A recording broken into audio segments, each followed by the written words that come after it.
Hello, in this video we're going to see general vocabulary to describe the places in a hospital. And as an example, we're going to see the Royal Infirmary of Edinburgh. Now, Edinburgh, as you may already know, is a city in Scotland. And this is a real hospital. And I'm going to give you some information about this hospital. So the Royal Infirmary of Edinburgh is a university hospital, which is a hospital where people can also study a medical degree. It is also a general hospital which treats all kinds of patients and illnesses except for pediatrics. For pediatrics, they have a specialist hospital which is called the Hospital for Sick Children. Now, here in the second picture that we can see some of the departments. So we have the intensive care unit. They can also call it the ICU or the surgical high dependency unit, HDU. Okay, these are some of the departments in the Royal Infirmary.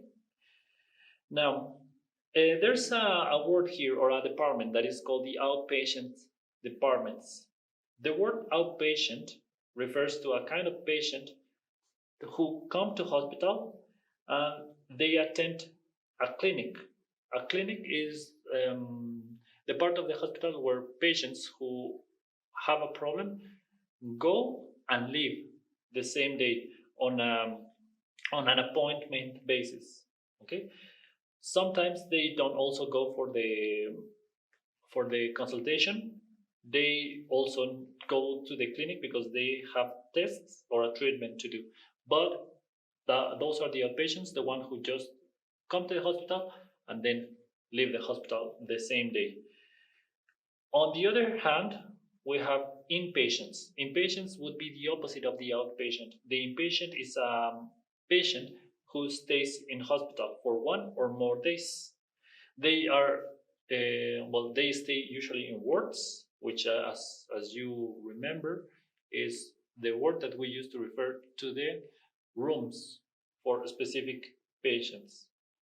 Okay, and if they are going to need only a surgery for 1 day, they could go to the day surgery unit.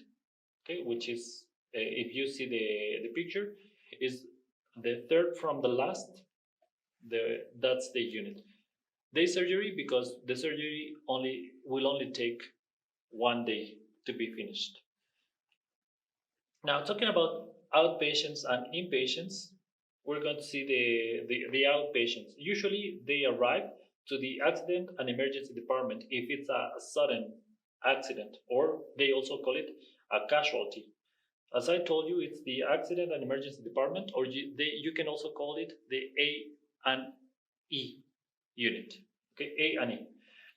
And they go there because they are acutely ill. So it was an emergency.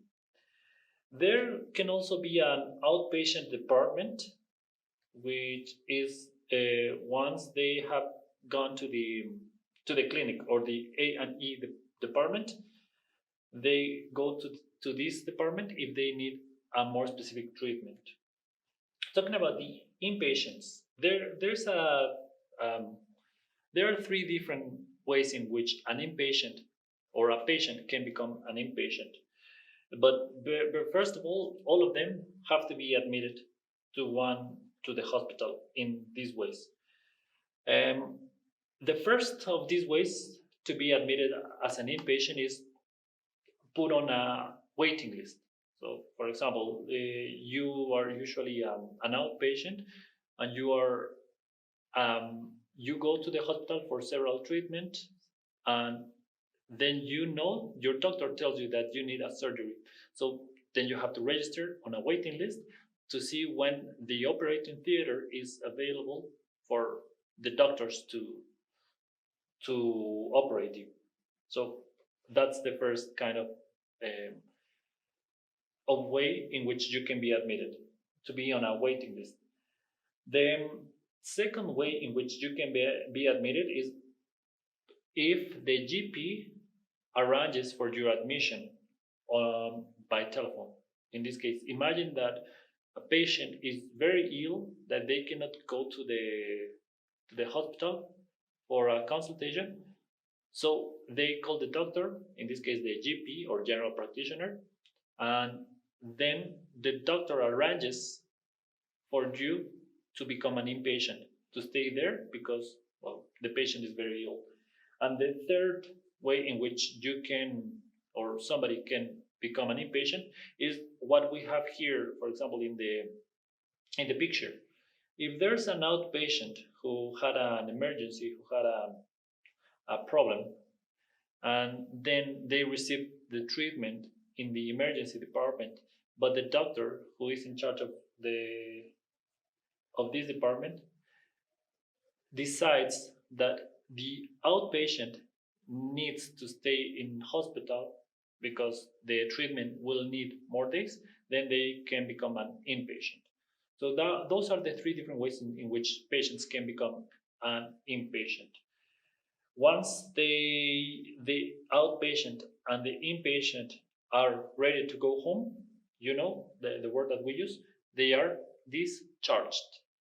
Okay, so this is the end of this topic. See you next time.